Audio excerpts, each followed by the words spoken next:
इस वीडियो में जो हम डिस्कस करने वाले हैं ये स्टूडेंट्स के लिए है। एक बड़ी इंटरेस्टिंग बात मैं ज़्यादातर बच्चों से सुनता हूँ, कुछ भी हो जाएगा, मैथ्स नहीं होगा। आखिर मैथ्स क्यों नहीं होगा? मैं आपको बताता हूँ। मैथमेटिक्स एक ऐसा सब्जेक्ट है जिसको कि पढ़ा नहीं जाता है, सीखा जाता है। जैसे कोई लैंग्वेज को आप सीखते हो, अब कोई छोटा बच्चा है, वो तमिलनाडु में पैदा हुआ है, तमिल सीख जाएगा क्योंकि उसके घर में क्या बोलते हैं, सब लोग तमिल बोल रहे हैं। यदि कोई बच्चा पंजाब में पैदा हुआ है, पंजाबी सीख जाएगा। यदि कोई बच्चा यूएस में पैदा हुआ है, यूएस इंग्लिश सीख जाएगा। बट क्या एक दिन में सीख जाएगा? नहीं। जिस तरह से हम किसी लैंग्वेज को सीखते हैं, लैंग्वेज को पढ़ते नहीं है, हमेशा याद रखिए, लैंग्वेज को हम पढ़ते नहीं है, लैंग्वेज को हम सीखते हैं। कोई छोटा बच्चा कुछ महीनों के बाद एक शब्द बोलना सीखता है,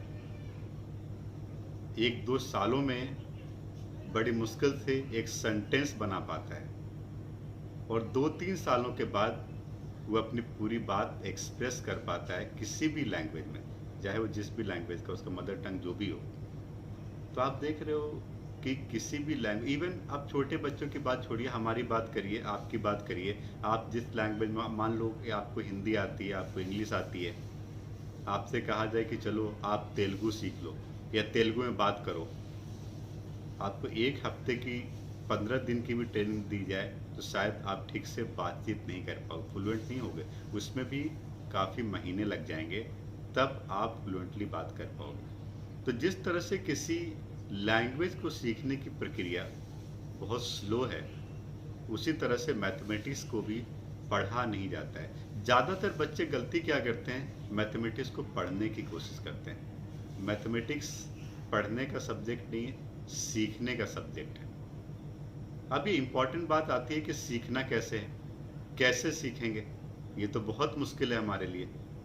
मैं आपको बताता हूँ, मुश्किल कुछ भी नहीं है, आप यदि स्टेप बाय स्टेप चलें। अब कोई स्टूडेंट सीधा 10th क्लास में आ गया, बचपन से उसकी मैथमेटिक्स अच्छी नहीं थी, तो 10th क्लास में बहुत मुश्किल हो रही है। तो ये मैथमेटिक्स को सीखने की प्रक्रिया लैंग्वेज की तरह है, जिसमें कि आपको स्टेप बाय स्टेप चलना है। सबसे पहले बच्चे प्लस माइनस मल्टीप्लिकेशन डिवीजन सीखते हैं, उसके बाद बच्चे एलसीएम एचसीएफ सीखते हैं, फ्रैक्शन, डेसिमल, बहुत छोटी छोटी चीज़ें हैं। और जिन बच्चों का ये सारा चीज़ वीक हो जाता है, उनको ही आगे चल के दिक्कत आती है। बट मैंने ऐसे भी बहुत सारे स्टूडेंट को सुना है जिनके लिए मैथमेटिक्स बहुत इंटरेस्टिंग एंड बहुत इजी सब्जेक्ट है। तो मैथमेटिक्स को पढ़िए नहीं, बल्कि सीखिए। सीखें कैसे?